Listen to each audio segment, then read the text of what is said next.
You wanted the best. You've got the best podcast. The hottest podcast in the world.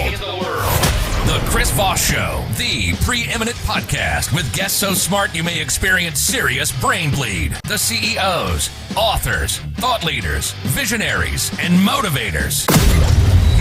Get ready. Strap yourself in. Keep your hands, arms, and legs inside the vehicle at all times, because you're about to go on a monster education roller coaster with your brain.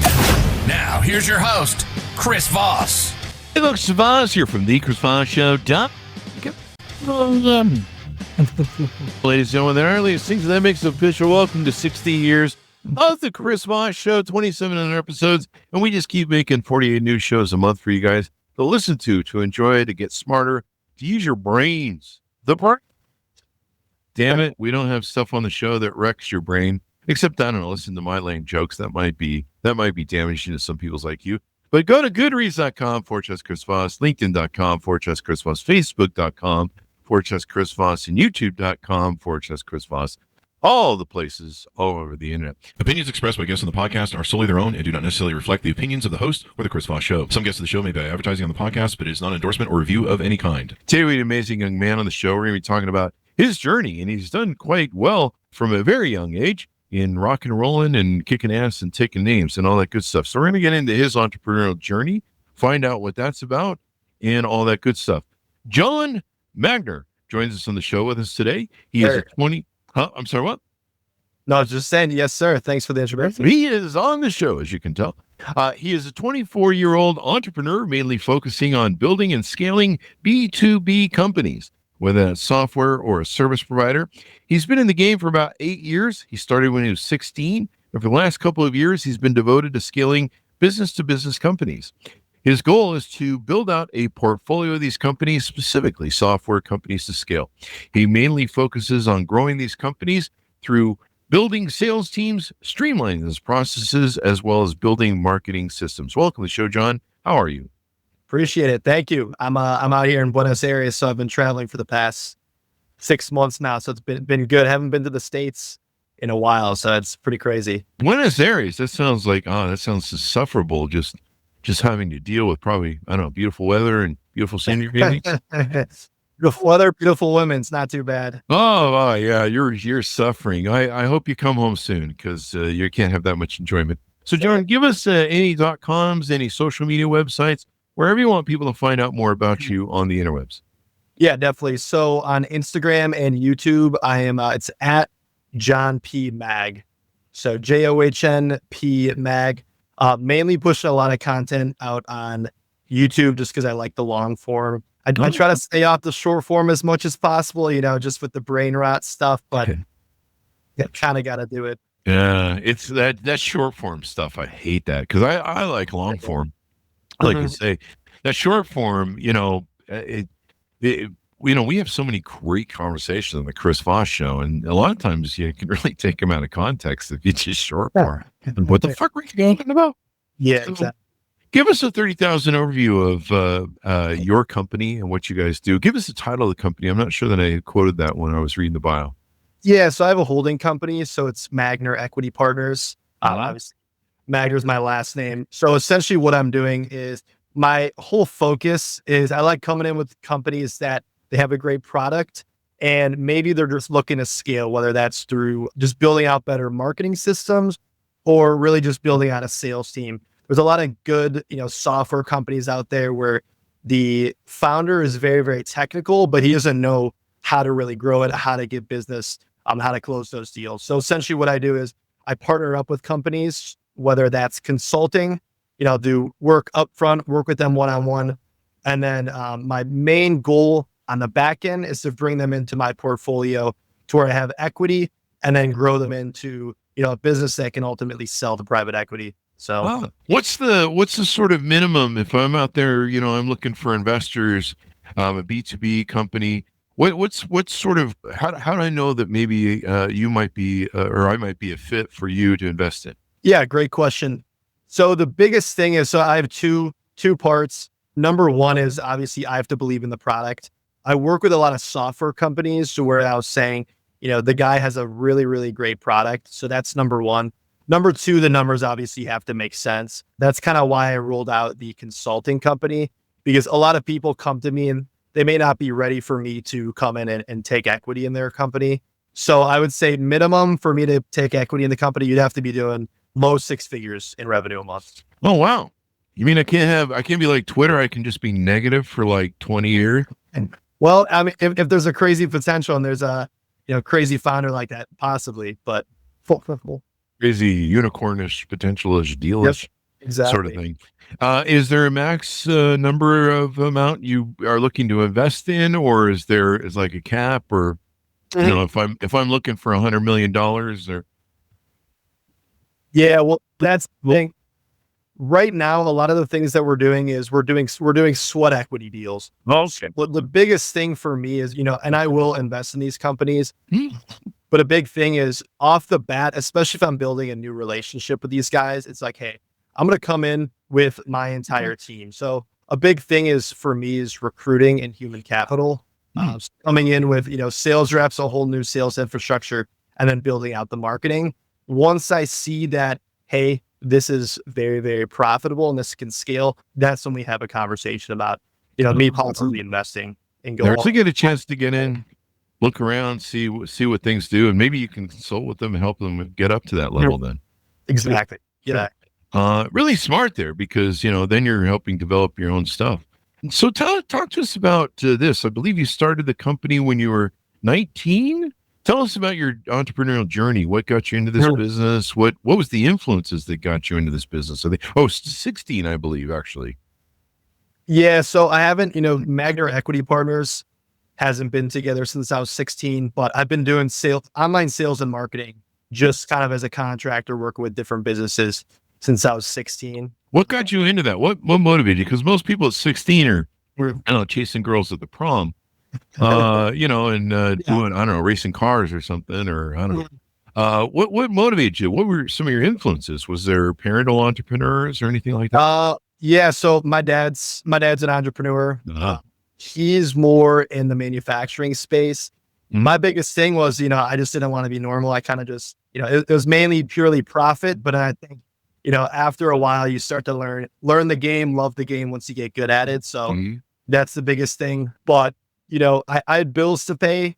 I had to, some bills, as much as bills as you have it when you're 16. But, I didn't want to be just a normal 16-year-old and kind of, do that lifestyle. I love what you're doing. I started my first company at 18 by accident. There really wasn't like an entrepreneurial influences that I had. Although I guess my dad was entrepreneurial. Yeah, he was. Yeah. But, And I tell young people, I'm like, lay a foundation for the future of your life now. I remember turning to my business partner when we started our first multimillion-dollar company at 22. And I said to him, I says, okay, should we do this? And he's like, I don't know, man. And I'm like, okay, we got two paths we can go on. We can do the normal thing where we go to work for a company. Hopefully we rise through the ranks. Hopefully we get a golden parachute, maybe. And then at 50 or 55, we leave the company with a golden parachute, and then we go start our own companies. Or we can do it now while we're young and we have this sweet ass energy, and we can work 18 hours a day. And I told him, I says, cause I got to tell you, at 50, even if we make that sort of level, I don't know that I got the energy for this shit. And he's like, oh, let's go for it. And boy, am I right. Cause I'm 50s now. 18-hour days we used to keep the energy. We used to live on monster energy. So I think it's great that you're laying a foundation for this now, because it just creates a great pathway for the rest of your life. Yeah. And once you learn sales too, sales and marketing seems like a feature that you really focus on. I told my nephew and other young people, I'm like, learn sales. If you know sales, you can go to work anywhere, especially if you're good. 100%. If you're not good, maybe go to McDonald's. But no, you can get good. I got good. I sucked at it. So, right. Yeah. I get a lot of people reaching out to me trying to figure out, like, maybe they just graduated college or graduated high school and they don't want a college thing. They're trying to figure it all out. It's like, there's so much information out there, maybe they could do crypto. Maybe there's a bunch of different business models, but it's like, hey, at the end of the day, the most wealthy people in the world are buying and selling businesses. Business is all about marketing and sales. So you got to learn those fundamentals and then go out and do it on your own. So once you can learn how to sell that widget, it's all widgets, really. exactly. I mean, that's what's the product? It's a widget. Okay. And then like you talk about, that was one of the great last lessons I got from the last CEO I worked with when I was a kid was learning to make a widget in the smallest, cheapest amount of format, with a lot of sweat equity, and make that widget and then figure out how it can function and work, and then the profit margins and how you can make that work. And then once you can make that ideal, then you just scale like you've been talking about. Exactly. And it's really as simple as that. Like you say, it's a game. After dozens of companies I've owned, it's a game. I could do it in my sleep now. I could start a company. 100%. I always say, I mean, it's the best. Business is the best sport.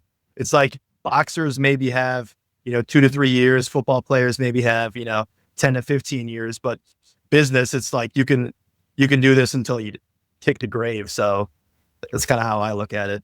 That's how I look at it too. I can't ever imagine retiring. I've often my favorite quote is from Warren Buffett: "I'll retire 7 years after I die."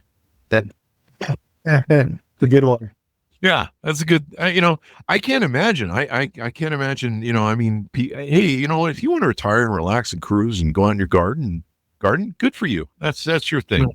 But for me, I just love tinkering with business. I love the problem solving. Trying to figure it out, and that's really key. But yeah, you're right. If you can learn the sales and marketing, what is when you're meeting with people in today's environment now? How important is like AI? Are you starting to target more AI? AI is becoming that thing, or if it's not ready, actually. Yeah, 100%. I mean, AI is the biggest thing. If you're not using it, it's like, okay, you're already behind. You're a Luddite. But yeah, exactly. Yeah, a lot of the companies that I work with, it's like they're AI SaaS companies. Every company now, is using AI. A big thing too is, with sales and marketing and just growing your company, it's never been this easy just with AI, all the tools that you have, and so that's the biggest thing. And a big thing too is honestly just getting better at sales has never been easier because we have so many different AI tools that can tell you, what to say, AI trainers, things like that. So AI definitely plays a pivotal role. And I'm not even like a big tech guy either. I'm sure there's people out there that are utilizing AI way better than I am, but I try to work on that every day. The one downside is, sometimes I use ChatGPT a little too much, and I feel like I'm almost getting dumber just because I'm relying on it. But yeah, there's kind of that thing, like it used to be like I knew how to write really well. In fact, when I was in 4th grade in California, they taught us calligraphy, and with the ink, you dip the ink, and it was kind of that old world sort of writing method of you dip the ink and you write your stuff and dip the ink. And then there's a beautiful sort of handwriting to it, a beautiful style, if you will, to it. And I thought it was really cool and elegant at the time. But, so I had some pretty good handwriting there for a while. But now that after, you type everything on computers and stuff, every day, it looks, people always go, "Are you a doctor?" Because I can't read. I think you wrote there. It either looks like a psychotic serial killer kidnap note demand for payment, or a prescription for something. I don't know what. I'll tell people, if you take that to the pharmacy, they'll give you some. I don't know what, but yeah, exactly. I got to be careful. So, are you investing in a lot of AI? Is AI a thing for you, or does it have to be kind of like I don't know, attuned perfectly for what you like? Yeah, as far as the companies that I'm working with. Yeah, I'd say big thing is, my main focus, I'd say probably 90% of the sector is like AI SaaS. So there's two things with that. Number one, it's just very, very easy to sell. If my business as a company is scaling these companies, it's like, I want a product that's going to be a no-brainer for people to buy. That's going to make it very, very easy for us to market and for us to sell. And then number two is, obviously, software companies, especially with tech, is just very, very easy to buy from private equity. Those obviously have the highest multiples. So that's really why I'm focusing on it, is both it's easier to sell to other businesses, and then it's also, a hot target for, private equity and institutions to buy. It's we have a lot of SaaS companies that come on the show. SaaS is just really big. I should be doing SaaS. In fact, nowadays there's friends that are they're building SaaS with AI. They're like, you can code a whole website with AI now. I'm gonna learn how to do, because I can't code. I evidently dated too many hot women when I was younger. So my brain doesn't function in a coding format. Yep. And just teasing the nerds, you and your guys need billions of dollars in pocket protectors. Let's talk about the other company we talked about in the green room before. There's a company that you want to promote, that you're investing in, that you tell us about it. Yeah, so there's a company called Nova. They're launching very, very soon. So this is going to be a big thing. Obviously, it is an AI SaaS, but it plays a big thing into my personal brand, which is training sales reps. So Nova is essentially an AI role player and an AI sales trainer. So a lot of times, back in the day, when you're training sales teams, a big thing is you're going to go out and do role play. For example, Chris, if you and I were to role play, maybe you would be the prospect, I would be the sales rep, and then we're going through the script, things like that. You can give me feedback and things like that. Now we built out an AI to where we can actually just have live conversations at any time of the day. It could be, even at 2 a.m. You don't need to call up your buddy, and you can have real live role plays with this AI. Biggest thing is you can build out avatars to where essentially it's, hey, if you're selling software, this AI avatar is going to be the perfect, prospect. Or if you're selling real estate, et cetera, et cetera, it works for any type of sales role. You build out an avatar, you go about your script. After the call, what it does is it gives you ratings on, 1 out of 100, how well you did.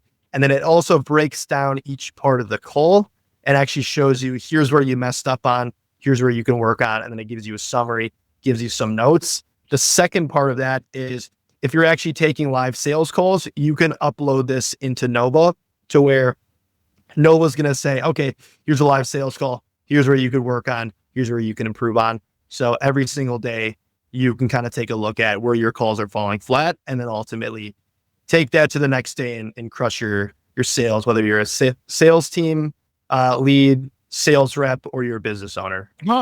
It's just wild, all the stuff that's going there. Do you see a future of AI? Do you have any opinions on the vision of the future of AI in business or B2B business? Yeah.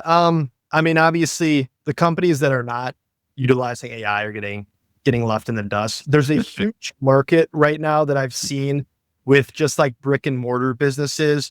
Obviously there's a huge transfer gap of boomers that are selling their companies. And I think like the institutions like private equity are seeing that gap, and ultimately they're buying these businesses from these older guys who may have not been utilizing AI, and then they're growing these businesses exponentially. So AI is a thing where it's here to stay.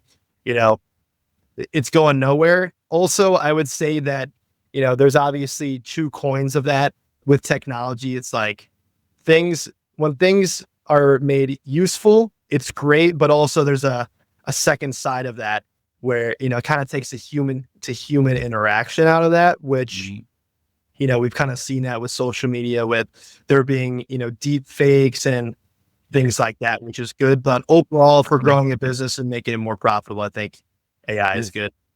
Yeah. It'll be interesting to see how this flows into work and redesigning things. We use it on the Chris Voss Show to make the show notes, and, sometimes it doesn't get people's names right if their names are fairly complex, basic English, I suppose, or the AI itself, it's just going off of what it hears. So sometimes it doesn't, the pronunciation doesn't pick up the spelling. But other than that, it works incredibly well. It designs just within seconds, it designs a beautiful compilation and stuff. And it's wild, hopefully it will create enough workflow that or work I don't know effort or equity that people can have more time maybe to I don't know work a second job or a third. Boom. Welcome to 2026. So what did I ask you about that I should ask you about on how you do and how you apply it? Sorry, could you ask that last part again? What is something maybe that you want people to know that I haven't asked you about that we should let people know on how they can do business with you or work with you, et cetera, et cetera? Yeah, I'd say the biggest thing is, I'm very active on social media. Mm-hmm. Biggest thing for me is, I kind of was in the gutters on social media for, a while. I didn't really want to be that, guru type of guy. But what I learned is, because there is a lot of BS out there, information, it's like, if you have something good to offer, you might as well go ahead and do that. So that's kind of been my main focus, just building out my personal brand for the past year, which, I got to give you applause because content is hard. Yeah, it really is. It really is. People think it's people get into podcasts and they're like, oh, it's really easy. You just get a mic and you talk into it and it's easy as hell. And I'm just like, we have book authors from Simon & Schuster, Penguin Random House, top book authors. And a lot of them you'll see on CNN, all the top news channels. We have all the great journalists on from all the different, technically, I come from the old world of papers, so I want to say papers, newspaper. People are like, what's that? But they'll come on and they'll be like, oh, I've been looking forward to your show all day. I've done like 20 shows today and we're in a claw on my face. Wow. You're like the best interview. And I don't think I'm that great, folks. So you're good. But just the fact that they're like, thank God, you'd have no idea what I've gone through. And I've done the podcast circuit. So and there's a lot of good people out there. But boy, it's all I need to learn. Anyway, so what's the future of your company? What do you see you guys? Do you guys going to grow so you can become as big as BlackRock or something? Or what's the future for you guys? Yeah, great question. I think right now the big focus is just continually scale up. It is tough, because obviously, it's easy to get shiny object syndrome when you want to go out and, work with new companies and things like that. But at least for me, it's just to continue scaling up with the portfolio that I have, definitely providing more value as far as my personal brand, doing consulting. And then, in the long term, I would like to just be able to outright buy these companies, kind of more like a Blackstone, private equity type deal to where I can, buy companies and then just apply what I've been doing for, the past 10 years into that. Mm-hmm. So companies should reach out to you, even if maybe they don't qualify for investment, they should reach out to you for consulting help, et cetera, and get involved with you there. So as we go out, anything further you want to pitch out to us or discuss with us as we go? No, I think that's it. If you want to keep up with me, YouTube would be the main place, and then Instagram. Do you know your YouTube link off the top of your head? So it should be youtube.com/@JohnPMag. That's my username. John, JOHNP Mag? Mag, MAG, correct. Let me, looks like I didn't quite get it. So JOHN? Yeah, let me, P Mag? Yeah, let me put in the Just chat. want to be able to put the link on the show for you. You get that in the chat? Here, let me check the chat here over here. Yeah, so John, JOHN. Okay, you got to have the ad in there. That's weird. I did not know that. All right, most people don't have. Isn't mine /Chris Voss? I think it works. All right, well, so give you subscribe over here. And I swear to God, if you go Chris Voss, mine works, right? Yeah, mine works on /Chris Voss. That's weird. It did the at symbol for you. Yours, I mean, you've been around a lot. 18 years. 18 years on YouTube. It's crazy.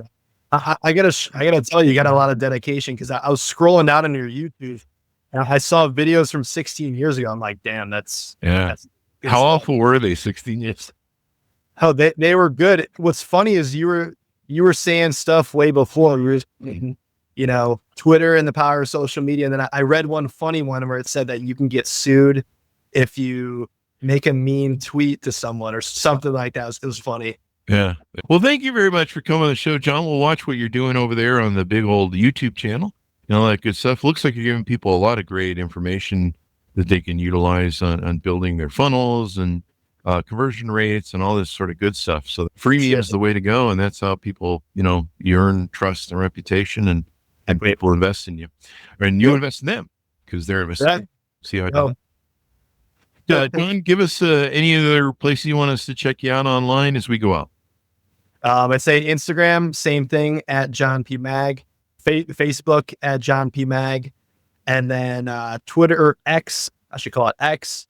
It's at John P. Magner, so full name. Didn't quite get that username, but that's essentially it. I appreciate you for having me on. Thank you for coming. We certainly appreciate it. And boy, what a great entrepreneurial story, man. You're going to thank yourself someday you got started young. When I started young, I was like, I didn't really get it. And I did all these things, but man, now that I'm old and broken down and can't feel my legs and, I have to have like 20 cups of coffee in the morning, wake up, enjoy, what you built in your youth. And I hope it inspires other people. I wish more parents would teach their kids to be entrepreneurs. And like a lot of young people who start entrepreneur businesses like you, they have usually some sort of foundational thing like parents that inspire them, or maybe uncles, relatives. But setting that foundation when you're young, it just gives you this great arc through life that's just so I just pinch myself sometimes and I think, God, what if we never had started that company that day? What if we said, we'll do it next week? It's just horrifying. Horrifies me. 100%. Some of the pace I would have taken. Anyway, thank you very much, Sean, for coming on the show. Thanks, Sean, for tuning in.